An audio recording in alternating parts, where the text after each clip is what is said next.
Imagine, if you will, two distinct individuals from birth to adulthood. One individual, we'll call him Tim, was born and raised in Salt Lake City, Utah, to a devout Mormon family. He has no fewer than 4 siblings, and his family is very pious and religious. And then the other individual we will call John, and he was born and raised as an only child in an extremely secular household with no religion of any sort whatsoever in the city of Boston. Now you might ask, why am I talking about this? Well, let me ask you a question. Do you think that these two individuals have very much in common? That is, very much in common in terms of their circumstances or their environment. Of course, as two different individuals, they're going to have different genomes. Everyone's genome is unique, and even if there's genomic population overlap between these two individuals, let's both say that these are Northwestern Europeans for the sake of argument, they're still going to be quite distinct. And you add in all these other ingredients, and you see that from birth to adulthood, you're going to get very different outcomes. That is to say that we are imbued and endowed with a certain set of circumstances as individuals. And this set of circumstances can vary widely, slightly, somewhat, to such degrees that people may or may not be able to reach consensus on certain issues, perceptions, opinions, etc., due to this differentiation. And effectively what I'm talking about in this video is the fact that human beings are constrained and limited in a very real sense by these circumstances and the set of presuppositions, or for lack of a better way of describing it, induction that all of us need to engage in order to arrive at conclusions and construct a worldview. In the case of Tim and John, they couldn't be more different. And it goes without saying, it should be pretty obvious, that in all likelihood, by the time Tim reaches adulthood and John reaches adulthood, they're going to have completely different worldviews. They're not going to have very much overlap whatsoever. That's not to say that either Tim or John could not revise their worldviews or change them. It's just to say that there was a stream of data that was fed into each individual's mind, and this led to different outcomes. An important point to make here is that we are not blank slates. And I don't just mean it in the traditional sense that human beings are not blank slates. But when we try to make utterances about the world, or formulate opinions or views, and express those views to people that are not ourselves, we have to, of necessity, perforce, make assumptions about the world. So let's go back to Tim and John. Tim is extremely devout, he's pious, he's raised in a Mormon environment. His view of the world is that, rather classically, there's a creator behind it, it's very religiously informed, and it makes sense. That is the environment he was born into, and the set of assumptions he has to make, based on the limited input he's received, is that the world has a creator, it follows certain religious guidelines perhaps, etc. John, on the other hand, who is completely irreligious, secular, no attachment to religion whatsoever, assumes quite the opposite. He's never heard of a creator per se, it's never had any impact in his life, he's had no religious input, so his assumption about the world is that it is what it is and it can be understood from the ground up without a necessary deific interpolation, if you will. And neither of these approaches is wrong or right, inasmuch as both interpretations require a set of effectively a priori assumptions about the world, and these a priori assumptions are the assumptions that we receive, I believe quite unconsciously, as very young people, as children, throughout our lives, and we pick up on them as time goes on. Of course, again, people can break away from the set of circumstances they were born into. They can challenge the assumptions they've made about the world. But the case I'm trying to make here is simply that there's not a single individual among us, myself obviously included, that does not engage in a set of presuppositional reasoning to arrive at certain conclusions about the world. And inasmuch as these presuppositions and the input that we've received, particularly as young people, have led to our set of beliefs and ideas concerning the world, we may or may not be turned away from them. And so a good instance of this would be the extremely pious religious Christian fundamentalist who goes for a PhD in geophysics or geology and finishes his PhD without regard to the standard scientific consensus on geological time. That is to say, he maintains a biblical timeline despite what might be to the perception of the many to other people that he is in fact delusional or something of that sort. To his mind, given his set of assumptions about the world, it simply doesn't make sense and therefore doesn't compute. Likewise, the geologist who had no religious upbringing whatsoever will not inject that sort of thought process into that, and with his own set of assumptions will look at geological time in a more standard fashion. Now, I'm not going to claim which one is right or wrong. From my perspective, from my set of circumstances, my set of presuppositions that I make about the world, obviously I would fall in line with the more standard approach to geological time. Not the biblical account, but the modern scientific account.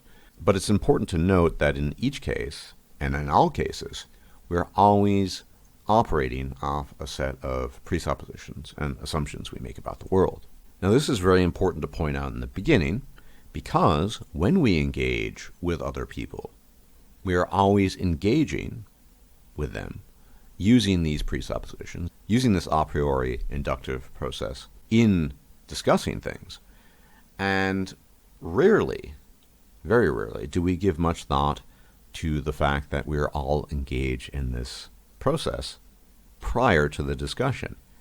And this is probably, to my mind, the reason why debates fail, why discussions prove to be fruitless, why people in general don't seem to get along, hence the title of the video, Why We Don't Get Along. On the micro scale and on the macro scale, all of us are engaged in different types of thought and cognition, all of which requires, inasmuch as there is a coherent picture laid bare before us, previous input that was not of our own making, and this leads to presuppositions about the world. It's not that one set of presuppositions is not more likely than the other or less likely than the other, although, again, I would argue in some cases that it is the case, but I am biased by my own set of assumptions and presuppositions. And indeed, this seems to be the issue when it comes to discussing any matter. It's why debate tends to be more of a matter of different cheerleaders cheering on their teams in an effort to, quote-unquote, beat the other person. All the while, with the participants in the discussion or debate, never really yielding much ground and never really granting that each of them is engaged in this set of assumptions and is colored and marked by his previous input. And oftentimes, this early experience that creates the set of circumstances for us colors us for the rest of our lives. Probabilistically speaking, going back to the original examples I cited at the beginning of this video, I would say that it is unlikely, statistically speaking, that Tim, the devout Mormon raised in Salt Lake City, Utah, will ever break away from that particular framework. And I also think it's unlikely that John from Boston, the secular only child, will ever break away from his framework and frame of mind. It's possible, and to some extent, the mind is always porous and allows for the adduction of new points of view, but more often than not, this doesn't occur. Now, there are good reasons why this doesn't occur, and one of these reasons I've talked about before in the now ancient video, The Contented Irrationalist, is once you have festooned your mind with a particular dogma or credo, and it is integrated into your greater mental framework, i.e. your ego, moving away from that framework tends to be, potentially at least, very damaging to the ego. And there's always a huge risk involved. When you cede points, when you agree that you may be, in fact, in error, and you make these concessions publicly, well, the net result of that could be devastating. Not only could you potentially tear down your own reputation in front of people who have, over time, grown to respect you, but you are forced to confront your own inadequacies and the possibility of error in your judgment, and indeed call into question your entire upbringing, your entire way of being, and your very existence, your Dasein, as it were.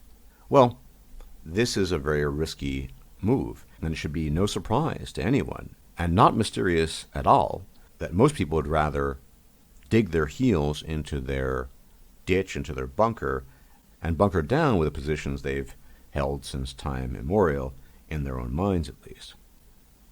But this is a huge issue.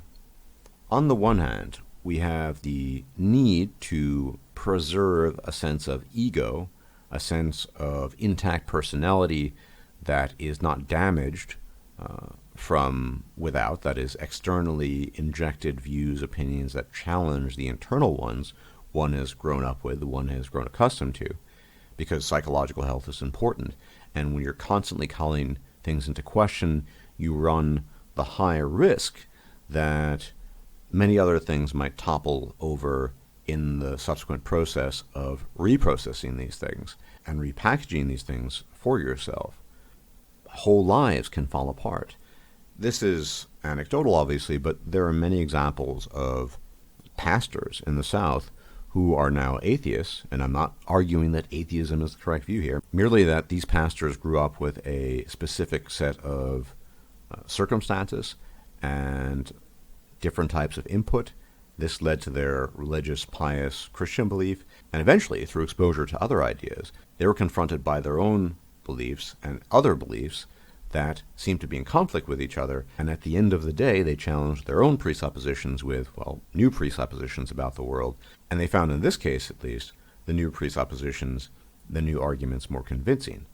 And this spirals down, and everything's called into question. Their entire community, which they've led throughout their lives, was colored and characterized by this deep faith, a very theological, religious perspective of the world, which they no longer hold, and yet it is their obligation, their duty, their responsibility to tend to the flock, and in many cases is acting on a type of charade for the masses in order, one, to maintain, well, a standard of living, that's obvious, and two, to maintain the sense of order, at least externally in the community that they had known, all the while being subject to doubt or disbelief.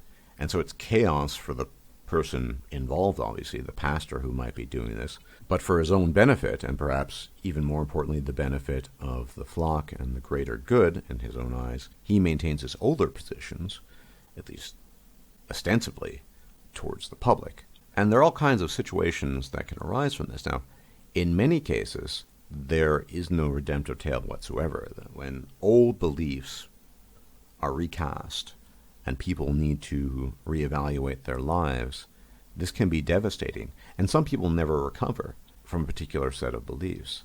Again, I would cite my former friend, deceased friend Adam Jensen, who was raised in this world with a set of presuppositions about the nature of reality, heaven, hell, fundamentalist Christianity, etc., and only partially escaped, because the consequence of that was a fear of personal annihilation vis-a-vis nothingness. Turned out was just as terrifying, in some sense, additional eschatological view that his parents had imposed upon him.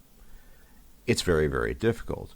Plus, when you're in the driver's seat, when you're in a position of authority, conceding points, even when those points might be valid, produces an aura of weakness, and that's never to be desired. But I do think in many ways, in the current year, in our current epoch, era, however you want to term it, we are at the crossroads, because people increasingly are unwilling to engage in good faith discussions, even with oppositional points of view, and are much more willing just to bunker down, dig their heels in, and refuse outright to even listen to the other person. Now, a good example of the opposite of this is the so-called intellectual dark web, so coined by this quote-unquote journalist from the New York Times, Barry Weiss. Now, I think this term is terrible. I don't really think it's significant in any way, shape, or form, intellectual dark web. There's a lot that goes on there that, rightly or wrongly, I don't think is intellectual. Not that I'm an intellectual. This is often a false attribution made to me. I think I'm a nobody, not an intellectual. But I don't think the intellectual dark web is particularly intellectual. However, inasmuch as it's a mainstream circuit, the so-called intellectual dark web is at times engaging in a kind of, people use this term interfaith dialogue, an interpresuppositional dialogue. For example, not too long ago, Jordan Peterson and Sam Harris gathered on a stage for 2 consecutive nights, I believe, to have a discussion about their differences. And the second discussion, the beginning of the discussion, both men made an extremely valiant and, I believe, good effort at steelmanning the other man's position such that there was left very little room for conjecture or confusion. And having made those steelman expositions at the beginning, they were left in a position to further cement their arguments and further develop them. And most importantly, this process of steelmanning allowed the 2 men to understand each other better, even if, in the end, they didn't necessarily agree about certain presuppositions or arguments. And this is somewhat new. In the torrent of chaos and our inability to communicate with each other these days, with people's dogmatism and their dogged persistence and refusal to even listen to other people, that is actually a huge step, especially when one considers it's effectively a mainstream discussion going on between 2 very mainstream figures. Jordan Peterson is not controversial, at least by quote-unquote red pill standards, and Sam Harris, of course, is as far from controversial as one could possibly imagine. And yet, here they are, engaging in a goodwill, good faith discussion, allowing each other to absorb the other person's points and hopefully arrive at some kind of consensus. And even if this consensus never occurs, they almost certainly will have understood each other far better than they had prior, given this process of steelmanning. It's not to say that they will not continue on with their set of presuppositions. They will. Sam Harris is particularly, you could say, dogmatic about certain presuppositions, and Peterson is too. But they have given each other a chance. And that's only the beginning, because I really see, going forward, 2 options for the species in terms of dialogue, and dialogue is absolutely necessary. Whatever your particular politics might be, whatever your philosophical beliefs might be, whatever your religious tenets might be, dialogue is necessary, because no man is an island, and we must, on some level, coexist with each other. Now, I have made the suggestion in the past, and I still would advocate for this to some degree, inasmuch as people are allowed and permitted to do so, that people be allowed to partition themselves away from other people when beliefs and belief systems are completely irreconcilable. And it doesn't need to just be a belief system, it can be anything else, although that's the most common one. The lines that tend to be drawn these days are most stringent and most stark along political, religious, philosophical points of view. As a consequence, those lines that we draw in the ground might be colored by such. However, I do believe the better alternative is this open dialogue that allows the concession of other points of view, even if in the end these points of view don't resonate with you or you find no currency with them, because it creates an openness and a flexibility that we are currently denied. It goes without question that, in the mainstream at least, everything is dogmatically left-wing, to the point of insanity in some cases. Diversity quotas, obsession with ethnicity and race, hyperpolarized politics, etc., etc. Yes, that is the dogma of our time without question. People who veer away from that often don't even have much in common, apart from their own sense and feeling of repugnance at the dogma that they reject, and beyond that have, in fact, very little in common. But I do think that this is, again, I've mentioned this before, very important that people like Jonathan Haidt point out the polarities of left and right thinking, how they complement each other just as much as they oppose each other. Jordan Peterson actually has been a fairly valuable and eloquent exponent of the belief that the left serves a purpose and the right serves a purpose when he dissects hierarchies, the need to address the possibility of tyranny, imbalance, and inadequacies in hierarchies. That is the job of the left, versus the maintenance and preservation of hierarchies, which at least in part have something to do with competence, although not always. And this careful balance is something that we've lost. It is a free-for-all, with each side swinging one direction or the other. And the problem here is that we all make presuppositions about the world. Some of them might be more likely than others. For example, given my biases, I think it's much more likely that the Christian or Judeo-Christian Muslim fundamentalist metaphysics of the world are probably not correct. But nonetheless, you can still entertain why somebody would think that, given their background. And YouTube can be very revealing on this front. I've been on YouTube for a long time, and although my channel is quite small by YouTube standards, I have seen many, many different types of reactions to videos and comments. And the diversity of reaction, oftentimes, is astounding. Videos where very little of the reaction, I thought, to my mind, could have been elicited, turned out to have reactions that just baffled me. And one often receives the impression as a content producer that people are not listening, and indeed, I think it's the case. People enter into this fray of videos with their own presuppositions, their own assumptions about things, and interpret as they will, oftentimes completely disregarding the words, the diction, and the things offered in the video per se to merely regurgitate their own mind. I've seen this time and again, and sometimes I'm almost shocked, I would say almost because I've grown accustomed to it, by how deviant the views expressed in comment sections are from the views expressed, at least to my mind, in the video. A very good example of this was my very recent video on Jordan Peterson. Now, let me say for the record that I generally appreciate what Peterson does. I don't think he's as dishonest as people claim he is. I don't think he is at least an outright charlatan or a snake oil salesman. I think that he might be suffering from some hubris. It's possible, and it's understandable given the lofty heights that he has reached. But I don't think he's a bad person, and generally speaking, I think he's doing good, and certainly more good than ill. I just think that occasionally there are deficits and holes that need to be plugged up. And inasmuch as I offer any criticism of Jordan Peterson, it is along those lines. It's not to denigrate his character.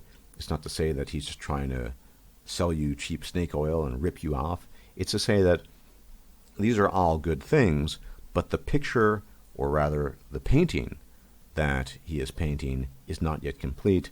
And to my mind, with my own set of presuppositions, I think I may have something to add. Maybe what I am saying is complete poppycock. It's possible, but I think oftentimes there are things missing, and there are all kinds of reasons why they might be missing in his case. He might simply have neglected to mention them. He might have never given them extensive thought. He might feel constrained by the limits of political correctness, even in the so-called intellectual dark web circle that he apparently runs, and he might fear loss of status and position. It might just be hubris, or it could be, and I think this is the most likely, any combination of the things I've just mentioned. And so, in response to that video, I saw the typical plethora of deviant responses. And by deviant responses, I mean responses that had, in some cases, very little to do with the content of the video. One popular viewpoint of criticism that I've seen expressed multiple times throughout my time on YouTube is that when you criticize somebody or critique them, and of course it comes down to the way you're critiquing them. Notice I didn't offer any ad hominems in that video, but the perception was that yes, in fact, I was simply attacking Jordan Peterson.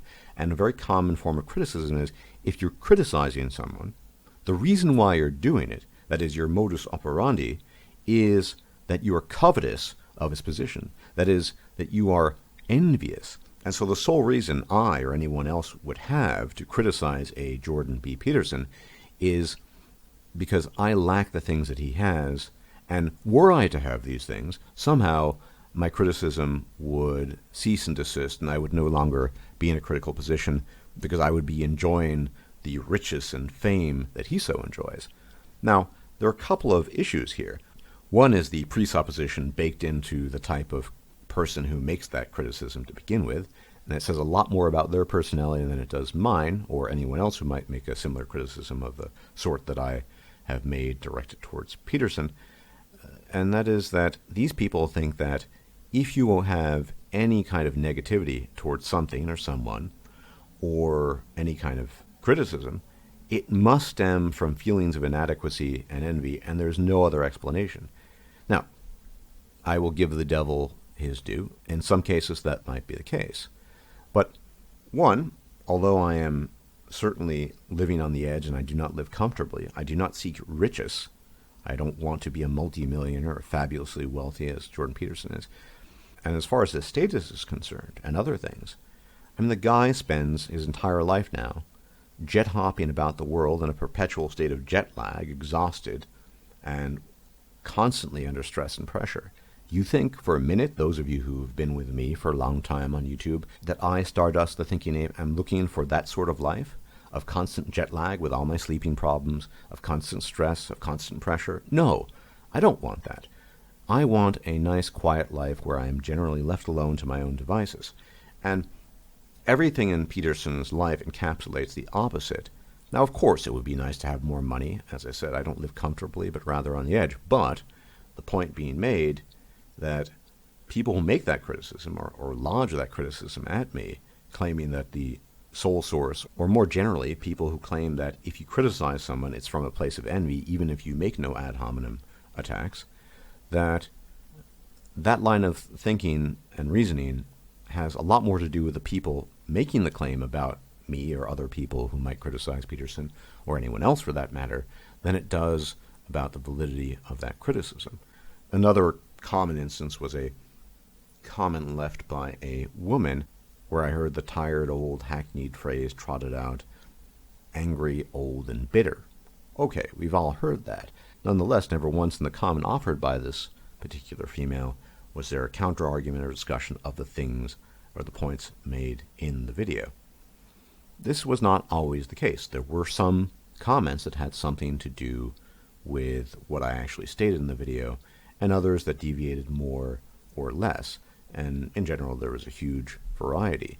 But some of them were so far off the mark of what I was saying, and what I at least thought was the content of my mind, writ large in my words, that it was almost shocking.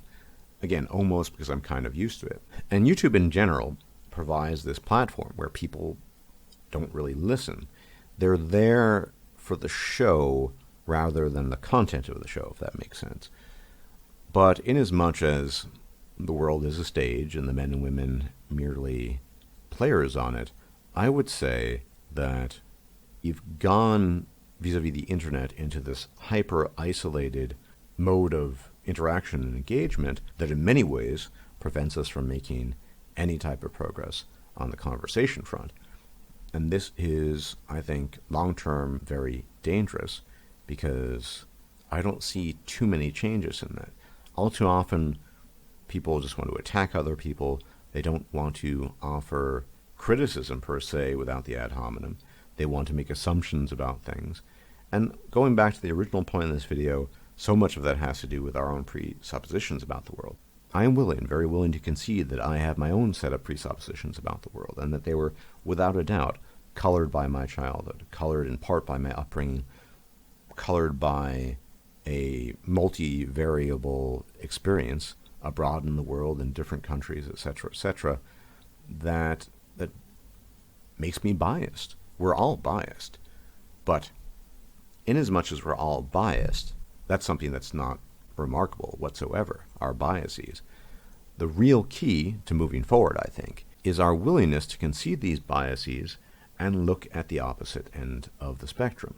Now, I'm neither right nor left, but I do see the valid points on both sides. And I think if you want to return, if we had ever been there, or come to a place of sanity, the requirement to do that will be an acknowledgement of our own process of thinking, how we arrived at conclusions, and the possibility that whilst we might have good arguments in our own favor, there might be other arguments out there that hold currency, that are valid, that offer something too, and that if we do that, we might end up living in a somewhat better world. Now, I tend to be skeptical of this. I don't think this is going to happen, but there you have it. These are my thoughts on why we don't get along. To summarize, different life circumstances, and these circumstances creating a type of circle of presuppositions and induction we engage in about the world, these things coloring our minds and our paths throughout our lives. And then, when we encounter somebody else, either from the opposite end of the spectrum or simply a different end of the spectrum, we are shocked, and we are very quick to point out that that person is wrong, and we never once think, very rarely at least, that, that person is as much a byproduct of all the things that led to his presuppositions and induction about the world as I am. And maybe, just maybe, there's a middle ground. And if there's not a middle ground, there's at least room enough for us to listen to each other in somewhat coherent fashion and grant points when they're good, deny points when they're bad, and find some way to move this colossus we call civilization forward. If we don't do it, I think the prospects are very dire indeed, and I tend to lead on the more cynical, skeptical side of things when it comes to this. Anyway, everyone, thanks for tuning in. I appreciate your time and attention, and I will check you out at a later date, assuming my health holds up and I'm still alive. Bye-bye, and a pleasant remaining week to you. If you liked this video, please like, share, and subscribe. And if you enjoy my content, please consider making a donation or becoming a patron. Thanks for watching.